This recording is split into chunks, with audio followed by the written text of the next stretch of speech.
All right, my name is CJ. Today I'm reading Unlimited Power by Tony Robbins. I've actually started this book not too long ago. I'm only on page 57 right now. So far, this book's been incredible. Like truly, this might be one of the greatest books I've ever read. I'm only on page 57. I've got this much more to go. I've only read this much. I'm filming these videos. I'll give context very briefly because I read out loud, and I'm not in a book club or anything. There's no book clubs where they read books that only I want to read. So I figured if anyone's ever reading the books that I enjoy reading, they can just listen along. They can listen along. This is kind of like an on-demand book club led by me. I am a business owner. I'm doing okay. Nothing great, but I'm far ahead for my age, I suppose. But I want to get to like this guy's level. He starts off the book when he's like 25 and like living in a mansion. So I'm nowhere there. That said, though, I also, at the end of each chapter, whenever I read, I've only read a few books this past year, I like to summarize what I've read in that chapter. And so we're going to be doing this live. So I did this with a book called The Motive, which is a great, great book. I did this with the book 0 to 1 by Peter Thiel. So in the future, if I ever want to go back and kind of revisit the book, I don't have to read the entire book. I can just go back and spend 10 minutes going down through my condensed version that I find to be much more digestible and still getting the main points across. And so far, I've only done this again. I'm only on chapter 3. So far, I've gone through the difference that makes the difference and the power of state. So right now, we're on the chapter 3, which is about beliefs. So I will begin. Again, I'm on page 57. I will say so far this chapter has been great. It's talking about how belief is like the seed of all success, and I personally believe this to be true. He uses the placebo effect as a great example of that. And I mean, this book's incredible. So I'm going to begin at the last sentence on page 56 and then move into page 57. And so it's going to start with in all these instances. So the bottom of page 56. I think it's a continuation on from the placebo effect. And excuse my reading ability. By the way, I'm not the greatest reader. But he says, in all these instances, the one constant that most powerfully affected the results was belief, the consistent, congruent messages delivered to the brain and nervous system. For all its power, there is no abstruse, by the way, you can tell I don't know all the words, abstruse magic involved in the process. Belief is nothing but a state, an internal representation that governs behavior. It's very true. It can be an empowering belief in possibility, a belief that we will succeed in something or achieve something else. It can be a disempowering belief, a belief that we can't succeed, that our limitations are clear, intractable, and overwhelming. If you believe in success, you'll be empowered to achieve it. If you believe in failure, those messages will tend to lead you to experience that as well. Remember, whether you say you can do something, let me restart that. Remember, whether you say you can do something or say you can't, you are right. Both kinds of beliefs have great power. The question is, what kinds of beliefs are best to have and how do we develop them? It's so true. The birth of excellence begins with our awareness that our beliefs are a choice. We usually don't think of it that way, but belief can be a conscious choice. You can choose beliefs that limit you, or you can choose beliefs that support you. The trick is to choose the beliefs that are conducive to success and the results you want, and to discard the ones that hold you back. The biggest misconception people often have of belief is that it's a static intellectual concept, an understanding that's divorced from action and results. Nothing could be further from the truth. Belief is the doorway to excellence precisely because there's nothing divorced or static about it. It is our belief that determines how much of our potential we'll be able to tap. Beliefs can turn on or shut off the flow of ideas. Imagine the following situation. Someone says to you, "Please get me the salt." And as you walk into the next room, you say, "But I don't know where it is." After looking for a few minutes, you call out, "I can't find the salt." Then that someone walks up, takes the salt right off the shelf in front of you, and says, "Look, dummy, it's right here in front of you." If it was a snake, it would have bitten you. When you said, "I can't," you gave your brain a command not to see the salt. In psychology, we call it a scotoma. Remember, every human experience, everything you've ever said, seen, heard, felt, smelled, or tasted is stored in your brain. When you congruently say you cannot remember, you are right. When you congruently say you can, you give a command to your nervous system that opens up the pathways to the part of your brain that can potentially deliver the answers you need. Quote from Virgil, "They can because they think they can." I'm going to pause right here because this is so true. As someone who used to have perfect memory, that was my identity for a long time. I always said I have the greatest memory, and I really literally did. For whatever reason, there was a switch where all of a sudden my memory just wasn't great, and I held that identity. I always say I can't remember this, I can't remember that, but I feel like the only difference between now and then was my belief in my ability to remember things, and I love that Tony Robbins had actually kind of given that as an example. Continuing on. So again, what are beliefs? They are preformed, pre-organized approaches to perception that filter out communication, that filter our communication to ourselves in a consistent manner. Where do beliefs come from? Why do some people have beliefs that push them towards success while others have beliefs that only help them to fail? If we are going to try to model the beliefs that foster excellence, the first thing we need to find out is where those beliefs come from. The first source is the environment. This is where the cycles of success breeding success and failure breeding failure are played out in the most relentless fashion. The real horror of ghetto life is not the daily frustrations and deprivations. People can overcome those. The real nightmare is the effect the environment has on beliefs and dreams. Amen. If all you see is failure, if all you see is despair, it's very hard for you to form the internal representations that will foster success. Remember, in the last chapter, we said modeling is something we all do consistently. If you grow up in wealth and success, you can easily model wealth and success. If you grow up in poverty and despair, that's where your models of possibility come from. Albert Einstein said, quote, "Few people are capable of expressing with equanimity opinions which differ from the prejudices of their social environment. Most people are even incapable of forming such opinions," end quote. In one of my advanced courses in modeling, I do an exercise where we find people who live in the streets of big cities.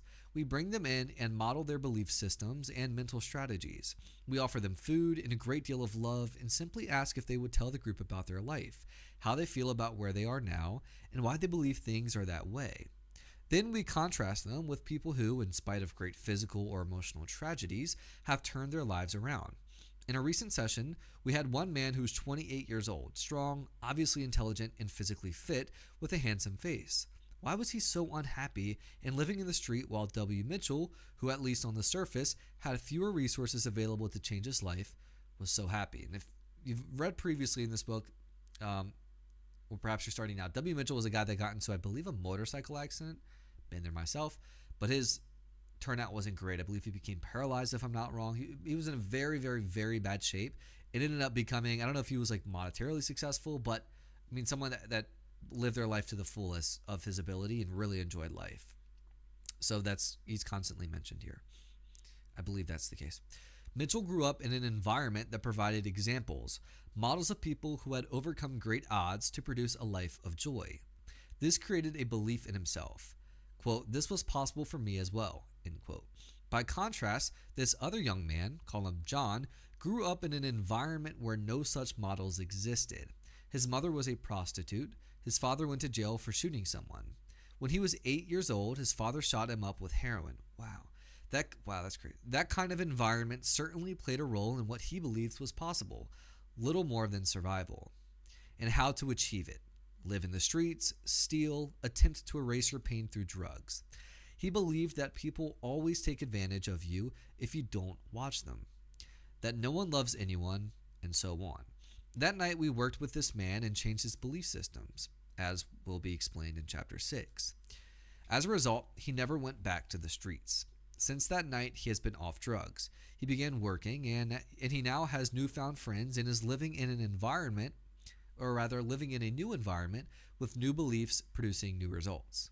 It's beautiful. Dr. Benjamin Bloom of the University of Chicago studied 100 extraordinary successful young athletes, musicians, and students. He was surprised to find that most of the young prodigies didn't begin by showing great flashes of brilliance. Instead, most received careful attention, guidance, and support, and then they began to develop.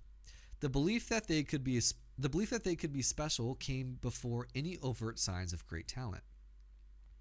Environment may be the single most potent generator of belief, but it's not the only one. If it were, we live in a static world where the children of wealth would know only wealth, and the children of poverty would never rise above their origins. Instead, there are other experiences and ways of learning that can also be incubators of belief. Events, small or large, can help foster beliefs. There are certain events in everyone's life that they will never forget. Where were you the day John F. Kennedy was killed? If you're old enough to remember it, I'm sure you know. For many people, it was a day that forever altered their worldview. In the same way, most of us have experiences we'll never forget. Instances that had such an impact on us that they were installed into our brains forever. These are the kinds of experiences that form the beliefs that can change our lives. When I was 13, I was looking at what I wanted to do with my life, and I decided that I would become a sports writer/caster. One day, I read in the newspaper that Howard Cosell would be autographing his new book at a local department store. I thought, if I'm going to become a sportscaster, I need to start interviewing professionals. Why not start at the top? I got out of school, borrowed a tape recorder, and my mother drove me to the department store. When I arrived, Mr. Cosell was getting up to leave. I began to panic. He was also surrounded by reporters, all fighting for his last comments.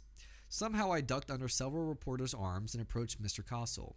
Speaking at lightning speed, I told him what I was doing and asked him for a brief taped interview. With dozens of reporters waiting, Howard Cosell gave me a personal interview. That experience changed my belief about what was possible, who in life was approachable, and what the rewards were for asking for what I wanted. Because of Mr. Cosell's encouragement, I went on to write for a daily newspaper and developed a career in the communications field. A third way to foster belief is through knowledge. So far we have environment, we have events, and we have so far knowledge.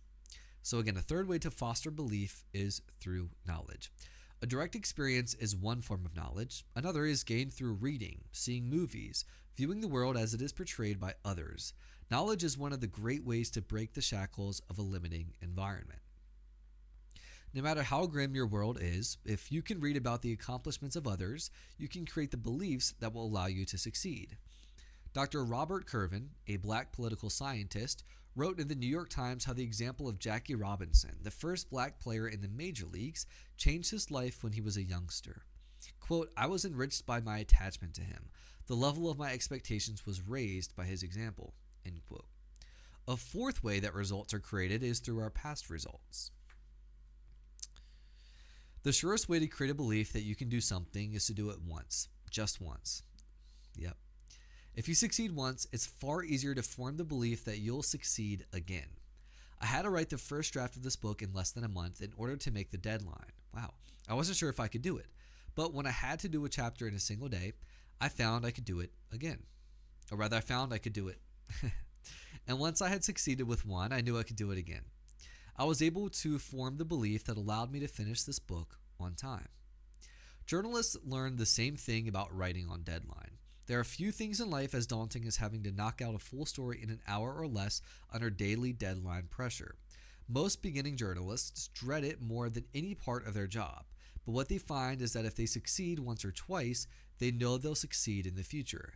They don't get smarter or quicker as they get older, but once empowered with the belief that they can knock out a story in whatever time is available, they find they can always do it. The same is true for comedians, businessmen, or people in just about any other walk of life. Believing it can be done becomes a self-fulfilling prophecy. Now, before we go into the fifth way, I kind of want to branch off a very 30-second story to kind of give an example of how true that is. Once you achieve anything, and he says in the beginning part of this chapter, just find success at one thing. It opens up your idea of success in such a way that it's so unbelievably attainable, realistic, it's achievable. For me, I have this plaque right here. Actually, both of these are YouTube plaques. More than anything in this world, I wanted to be a YouTuber when I was 13 years old. Well, by the time I was 15, I was doing YouTube full time. By the time I was 18, I had 300,000 subscribers. I was a successful YouTuber, and that opened up my idea of just how possible and achievable anything in this world is. Hence why I have the so stubborn mindset nowadays, which I find to be great, and I wish everyone had it, that I know I could achieve literally anything. If I wanted to become a billionaire, I know it's possible. If I wanted to become famous and doing anything, like, I know it's possible. So Tony Robbins is exactly right about that. It's so true. And so if you're reading this and you've yet to achieve a dream, just succeed at one thing that maybe you didn't know was possible, and just try it. Once you achieve it, there exists no dream is too far fetched. No dream is locked away. Everything is possible. So that's very true. Continuing on, the fifth way to establish beliefs is through the creating in your mind of the experience you desire in the future as if it were here now. Just as past experiences can change your internal representations and thus what you believe is possible, so can your imagined experience of how you want things to be in the future. I call this experiencing results in advance. When the results you have around you are not supporting you in being in a powerful and effective state, you can simply create the world the way you want it to be and step into that experience, thereby changing your states, your beliefs, and your actions. After all, if you're a salesman, is it easier to make $10,000 or $100,000? The truth is, it's easier to make $100,000. Everyone says this, and I don't understand it. Let me tell you why. If your goal is to make $10,000, what you're really trying to do is make enough to pay the bills. If that's what your goal is, if that's what you represent to yourself about why you're working so hard, do you think that you will be in an excited, empowered, resourceful state as you work? Are you seething with excitement thinking, boy oh boy, I've got to get to work so I can make enough to pay my lousy bills? I don't know about you, but that doesn't get my motor running. But selling is selling. You have to make the same calls, meet the same people, deliver the same products, no matter what you're hoping to achieve. So it's a lot more exciting, a lot more enticing to go out with the goal of making $100,000 than $10,000. And that state of excitement is much more likely to activate your taking. So I'm going to read that again. And that state of excitement is much more likely to activate your taking the kinds of consistent actions that will tap your higher potential than just hoping to go out and make a living. Obviously, money is not the only way to motivate yourself. Whatever your goal may be, if you create in your mind a clear image of the result you want and represent it to yourself as if you've already achieved it, then you will go into the kind of states that will support you in creating the results you desire. All these things are ways to mobilize belief. Most of us form our beliefs haphazardly. We soak up things, good and bad, from the world around us. But one of the key ideas of this book is that you're not just a leaf in the wind. You can control your beliefs. You can control the way you can control the ways you model others. You can consciously direct your life. You can change. If there's a key word in this book, that's it. Change. Let me ask you the most basic question I can. What are some of the beliefs you have about who you are and what you're capable of? Please take a moment and jot down 5 key beliefs that have limited you in the past. Then there's a section to jot down 1, 2, 3, 4, and 5 of your limiting beliefs. Feel free to pause this if you'd like and do that. Now make a list of at least 5 positive beliefs that can now serve to support you in achieving your highest goals. Same situation. Feel free to list down 5. Continuing on. One of the premises we hold is that every statement you make is dated and is relative to the time that it's made. It's not a statement of universal truth. It's true only for a certain person at a certain time. It's subject to change. If you have negative belief systems, you should know by now what sort of harmful effects they have. But it's essential to realize that belief systems are no more immutable than the length of your hair, your affection for a particular kind of music, the quality of your relationship with a particular person. If you are driving a Honda and decide you would be happier with a Chrysler or Cadillac or Mercedes, it's in your power to change. Your internal representations and beliefs work in much the same way. If you don't like them, you can change them. We all have a hierarchy, a ladder of beliefs. We have core beliefs, things that are so fundamental we would die for them. Those are things like our ideas about patriotism and family and love. But most of our lives are governed by beliefs about possibility or success or happiness that we've picked up unconsciously over the years. The key is to take those beliefs and make sure that they work for you, that they are effective and empowering. And I'm going to read that part again. It didn't really quite register for me. But most of our lives are governed by beliefs about possibility or success or happiness that we've picked up unconsciously over the years. The key is to take those beliefs and make sure that they work for you, that they're effective and empowering. Got it. We've talked about the importance of modeling. Modeling excellence begins with modeling belief. Some things take time to model, but if you can read and think and hear, you can model the beliefs of the most successful people on the planet.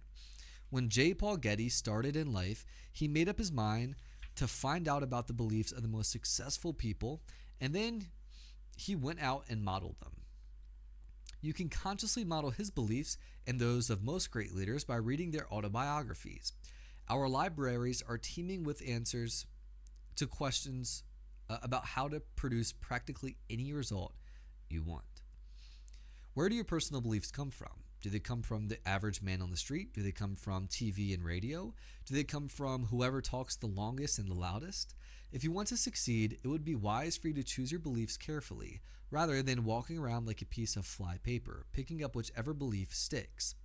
An important thing to realize is that the potentials we tap, the results we get, are all part of a dynamic process that begins with belief. I have to yawn. I like to think of the process in terms of the following diagram. Let's say a person has a belief that he is ineffective at something. Let's say he's told himself that he's a bad student. If he has expectations of failure, how much of his potential is he going to tap? Not very much. He's already told himself that he doesn't know. He's already signaled his brain to expect failure. Having begun with those sorts of expectations, what sorts of actions will he probably take? Will they be confident, energized, congruent, and assertive? Will they reflect his real potential? Not likely. If you're convinced you're going to fail, why make the effort to try hard? So you've started with a belief system that stresses what you can't do, a system that subsequently signals your nervous system to respond in a certain way. You've tapped a limited amount of potential. You've taken half-hearted, tentative actions. What sort of results come out of all of this? Chances are they'll be pretty dismal. What will these dismal results do to your beliefs about subsequent endeavors? Chances are they'll reinforce the negative beliefs that started the whole chain. If this is a formula for success, the Los Angeles Raiders, are a bunch of ballerinas. What we have here is a classic downward spiral. Failure breeds failure. People who are unhappy and who live broken lives have often been without the results they desire for so long that they no longer believe they can produce the results that they want. They do little or nothing to tap their potential and begin to try to find out how they can get their life to where they're doing as little as possible. True. From such actions, what results do they achieve? Of course, there are miserable results that break down their beliefs even more, if that's possible. Then a quote from J. Willard Marriott. Good timber does not grow with ease. The stronger the wind, the stronger the trees. Okay, continuing on. Let's look at this from another direction. Let's say you begin with great expectations. More than expectations, you believe with every fiber of your being that you will succeed. Starting with that direct, clear communication of what you know to be true, how much of your potential will you use? Probably a good deal. What kind of actions are you going to take this time? Are you going to drag yourself out and take a half-hearted shot at it? Of course not. You're excited, you're energized, you have great expectations of success. You're going to go great guns. If you put out that sort of effort, what sort of results will be generated? Yelling again. Chances are they'll be pretty good. And what does that do to your belief in your ability to produce great results in the future? It's the opposite of the vicious cycle. In this case, success feeds on success and generates more success. And each success creates more belief and momentum to succeed on an even higher scale. Do resourceful people screw up? Sure they do. Do affirmative beliefs guarantee results every time? Of course not. Of course not. If anyone tells you he's got a magic formula to guarantee perpetual, flawless success, you'd best grab your wallet and start walking in the opposite direction. But history has shown time and time again that if people maintain the belief systems that empower them, they'll keep coming back with enough action and enough resourcefulness to succeed eventually. Abraham Lincoln lost some important elections, but he continued to believe in his ability to succeed in the long term. He allowed himself to be empowered by success, and he refused to be cowed by his failures. His belief system was geared toward excellence, and he finally achieved it. When he did, he changed the history of this country. Ooh. Sometimes it's not necessary to have a tremendous belief or attitude about something in order to succeed. Sometimes people produce outstanding results simply because they don't know something is difficult or impossible. Sometimes just not having a limiting belief is enough. For example, there's a story of a young man who fell asleep during math class. He woke up as the bell rang, looked up at the blackboard, and copied the two problems that were there. He assumed they were the homework for the night. He went home and labored all day and all night. He couldn't figure out either one, but he kept trying for the rest of the week. Finally, he got the answer to one and brought it to class. The teacher was absolutely stunned. It turned out the problem he'd solved was supposedly unsolvable. If the student had known that, he probably wouldn't have solved it. But since he didn't tell himself it couldn't be done, in fact, quite the opposite, he thought he had to solve it, and he was able to find a way to do it. Another way to change your belief is to have an experience that disproves it. That's another reason why we do the fire walk. I don't care if people can walk on fire, but I do care that people can do something they thought was impossible. If you can do one thing you thought was utterly impossible, it causes you to rethink your beliefs. Life is both subtler and more complex than some of us like to believe. So if you haven't done so already, review your beliefs and decide which ones you might change now and what you would change those beliefs to. The next question is the figure below concave or convex? It's a silly question. The answer is it depends on how you're looking at it. Your reality is the reality you create if you have a positive internal representations or beliefs. It's because that's what you have created. If you have negative ones, you've created them too. There are any number of beliefs that foster excellence, but I've picked up 7 that strike me as particularly important. I call them, in chapter number 5, the 7 lies of success. The 7 lies of success. I didn't even realize it was chapter 2, or chapter 3, or chapter 4. Chapter 4 is belief. Chapter 3 was state, power of state. Chapter 2 should be the difference that makes a difference. Chapter 1 is the commodity of kings. I forgot to take note of that one. So that was the end of chapter 4. I'm going to make note to begin in chapter 5 next time. So true. I mean, the thing about reading this book is if you've ever achieved any level of success, or at the very least, like, experienced the things that he's talking about, then you recognize the just objective truth and impact of some of the things that he's saying. And it's so true. I went to a baby shower yesterday or 2 days ago now in a very ran down place, and being in that environment with a lot of people that were living in that environment and raised there, it's clear that, success breeds success, failure breeds failure, and everything in between breeds in between. And it just put things into perspective. And the same thing goes with like being raised in middle class. It's the same way. It's like it's difficult for people even in middle class to think that becoming a decamillionaire or a billionaire is possible, because they're not in that environment. They don't see it as a realistic thing. Maybe they'll see it on TV of like the Kardashians, or maybe they'll see a video of like Jeff Bezos or Mark Zuckerberg's house, and in their mind, it's human nature to think like that's not your life. Like that's someone else's life. That's for them. That level of living isn't for you. It's probably not attainable. And the reality is it absolutely is. So if you live in a state like Delaware, or even like the Midwest, or anywhere that's not exciting, like, my recommendation is to move to Florida or California, where there's a ton of millionaires, maybe even New York City, and just being in that environment and passing by all these different mansions and being in those neighborhoods and seeing supercars pass you on the daily, or going to car shows and just shaking the hand of these very successful people, it suddenly becomes abundantly clear that not only is it possible, it is incredibly possible, and it's an open opportunity for anybody. I went to a car show called Supercar Saturdays in Miami, probably in 2017. And when I went there, I was expecting there to be maybe 20 cars total, like supercars. And I looked, and there was like 100, maybe 200 plus Lamborghini Huracans, all the one exact same car, hundreds of them that people owned. There was then hundreds of Ferraris. There was a couple Pagani, like unbelievable cars, and it made me realize not only is there rich people, there's a ton of rich people. And so that for me was a great way to instill my belief. Once I got moderate success with my YouTube channel and achieved that dream, belief has been absolutely no stranger in my life.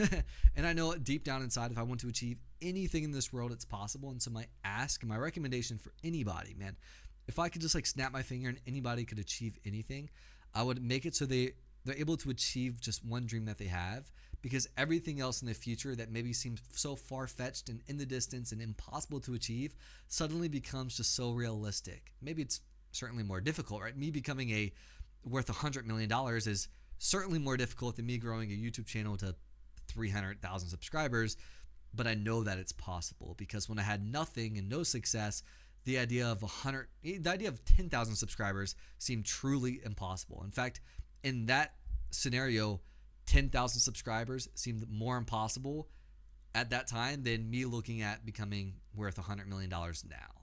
And so having achieved what I one day thought was impossible, you realize literally nothing is impossible. So that was the end of chapter 4, beliefs. How did he word it exactly? The birth of excellence belief. So beautiful chapter. We'll pick up in chapter 5, where he talks about the 7 lies of success. So see you in the next video.